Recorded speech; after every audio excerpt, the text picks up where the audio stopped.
కష్ట సుఖాల్లో తోడు ఉంటానని బాస చేసిన భార్యలే కట్టుకున్న భర్తలను కాటికి సాగనంపుతున్న ఘటనలు రోజురోజుకి ఎక్కువవుతున్నాయి.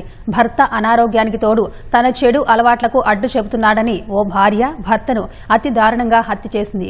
అనంతరం భర్త కనిపించడం లేదంటూ కట్టుకథ అల్లేందుకు ప్రయత్నించి కటకటాల పాలైంది. హైదరాబాద్ కేపీహెచ్బీలో దారుణం చోటు చేసుకుంది. కట్టుకున్న భర్తను దారుణంగా హతమార్చి పూడ్చిపెట్టింది ఓ భార్య. అనంతరం తన భర్త కనిపించడం లేదంటూ కుటుంబ సభ్యుల ముందు వాపోయింది. మెదక్ జిల్లా పాతలింగాయపల్లెకు చెందిన సాయిలు, కవిత దంపతులు మనస్పర్ధల కారణంగా సుమారు 12 ఏళ్ల నుంచి విడిగా ఉంటున్నారు. వీరికి ఓ కుమార్తె, కుమారుడు ఉన్నారు. సాయిలు గ్రామంలోనే తన 2 పిల్లలు, తల్లితో కలిసి ఉంటున్నాడు. కవిత హైదరాబాద్ కేపీహెచ్బీలోని నిజాంపేటలో ఉంటూ కూలీ పనులు చేసుకుంటూ జీవిస్తోంది. అప్పటికే చెడు వ్యసనాలకు బానిసైందని ఆమె కుటుంబ సభ్యులు తెలిపారు.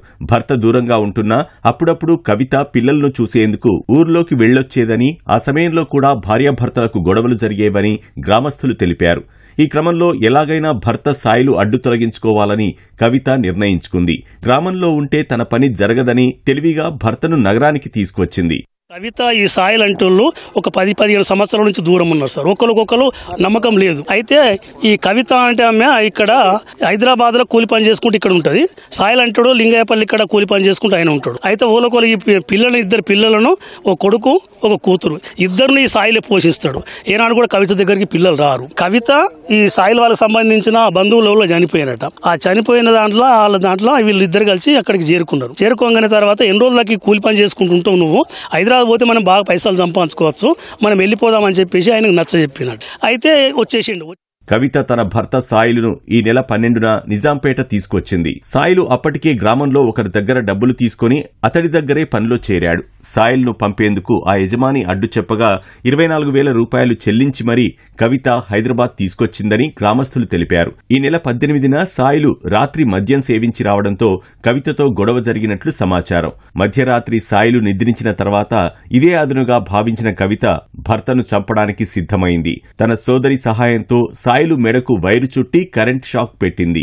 అనంతరం కొన ఊపిరితో విలవిలలాడుతోన్న సాయిలు కాళ్లను కవిత సోదరి జ్యోతి గట్టిగా పట్టుకోగా కవిత అతడి గొంతు, మర్మాంగాలపై దాడి చేసి చంపేసిందని తెలుస్తోంది.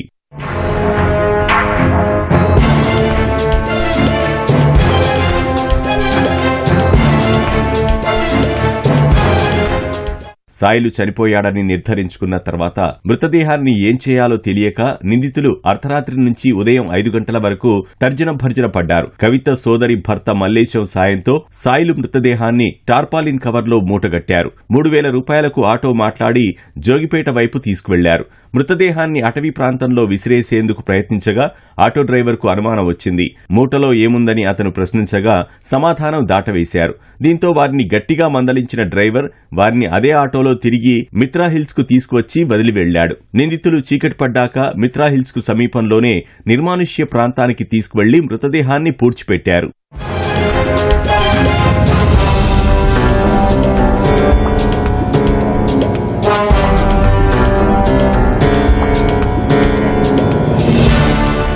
ఆదివారం ఉదయం కవిత పిల్లలకు ఫోన్ చేసి మీ నాన్న ఇసుకలారీ కూలీగా వెళ్లాడని, ఇంకా తిరిగి రాలేదని చెప్పింది.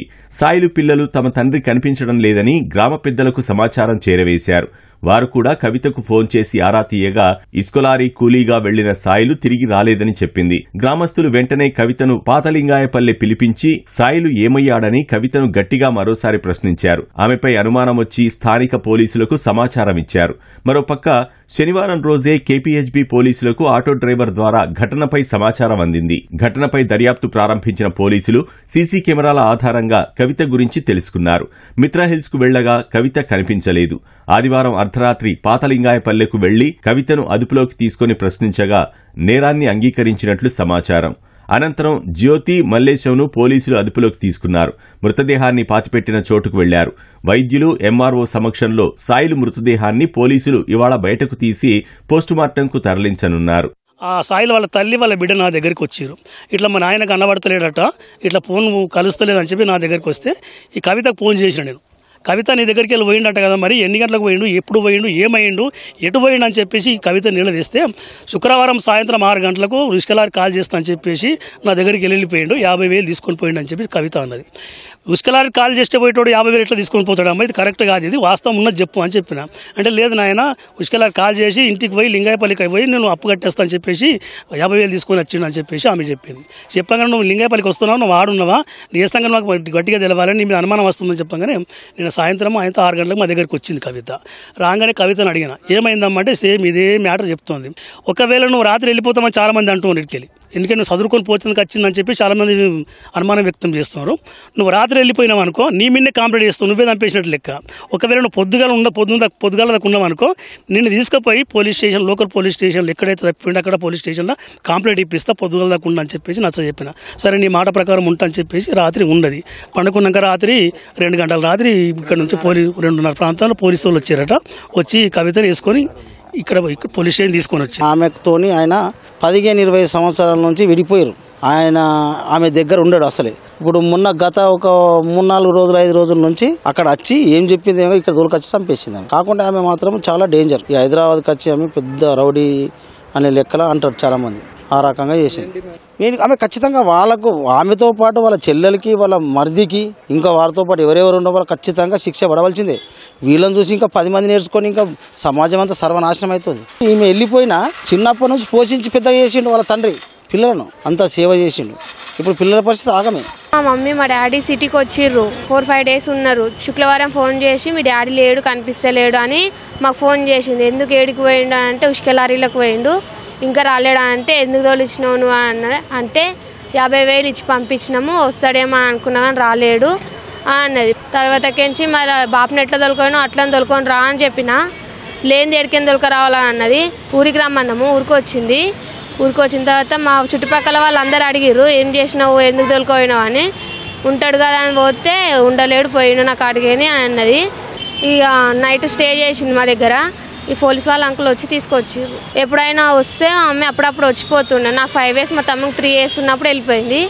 అప్పటి నుంచి మొత్తం స్టే చేయలేదు మా మమ్మీ. ఇప్పుడు హనుమాన్ జయంతి రోజు వచ్చింది. ఊరికి ఎన్ని రోజులని జీతం ఉంటావు, ఇటు వచ్చి హైదరాబాద్ మంచిగా బతుకుదాం మనం అన్నది.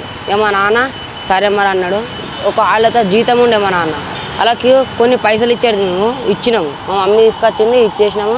వచ్చి మర్ర ఇటే సిటీ దొరుకుని వచ్చింది. శుక్రవారం దాకా మాట్లాడి నాన్న నుంచి మాట్లాడలేదు.